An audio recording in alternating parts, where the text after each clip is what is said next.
Today's read aloud for Worm Club is Corduroy by Don Freeman.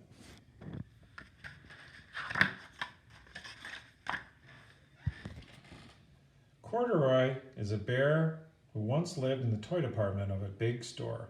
Day after day, he waited with all the other animals and dolls for somebody to come along and take him home.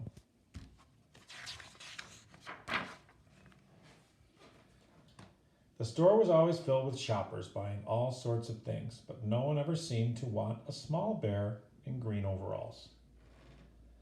Then one morning, a little girl stopped and looked straight into Corduroy's bright eyes. "Oh, Mommy," she said, "look, there's the very bear I've always wanted." "Not today, dear," her mother sighed.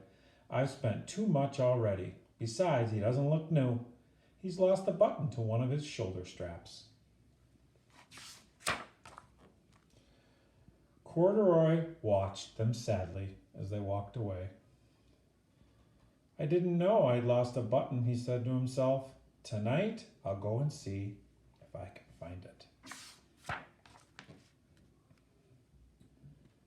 Late that evening, when all the shoppers had gone and the doors were shut and locked, Corduroy climbed carefully down from his shelf and began searching everywhere on the floor for his lost button.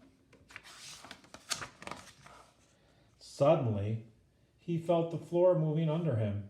Quite by accident, he had stepped onto an escalator, and up he went. Could this be a mountain, he wondered? I think I've always wanted to climb a mountain. He stepped off the escalator as it reached the next floor, and there before his eyes was a most amazing sight.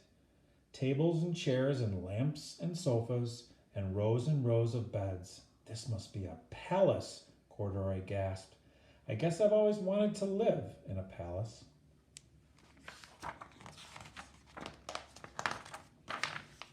He wandered around, admiring the furniture. "This must be a bed," he said.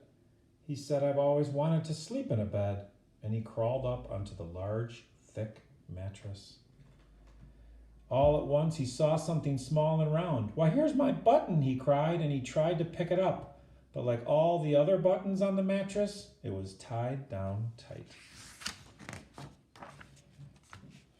He yanked and pulled with both paws until pop, off came the button and off came the mattress. Corduroy toppled, bang, into a tall floor lamp.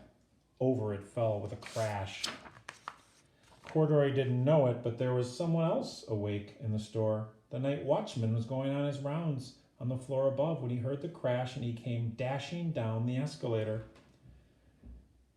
"Now who in the world did that?" he exclaimed. "Somebody must be hiding around here." He flashed his light under the sofas and beds until he came to the biggest bed of all, and there he saw two fuzzy brown ears sticking up from under the cover. "Hello," he said. "How did you get upstairs?" The watchman tucked Corduroy under his arm and carried him down the escalator. And he set him on the shelf in the toy department with the other animals and dolls. Corduroy was just waking up when the first customers came into the store in the morning, and there, looking at him with a wide, warm smile, was the same little girl he'd seen only the day before. "I'm Lisa," she said, "and you're going to be my new very own bear. Last night I counted what I had saved in my piggy bank, and my mother said I could bring you home." "Shall I just put him in the box for you?" the saleslady asked. "Oh, no, thank you," Lisa answered, and she carried Corduroy home in her arms. She ran all the way up 4 flights of stairs into her family's apartment and straight to her own room. Corduroy blinked. There was a chair and a chest of drawers, and alongside a girl-sized bed stood a little bed, just the right size for him. The room was small, nothing like that enormous palace in the department store. "This must be home," he said. "I know, I've always wanted a home." Lisa sat down with Corduroy on her lap and began to sew a new button on his overalls. "I like you the way you are," she said, "but you'll be more comfortable with your shoulder strap fastened." "You Must be a friend, said Corduroy. I've always wanted a friend. Me too, said Lisa, and gave him a big hug. The end.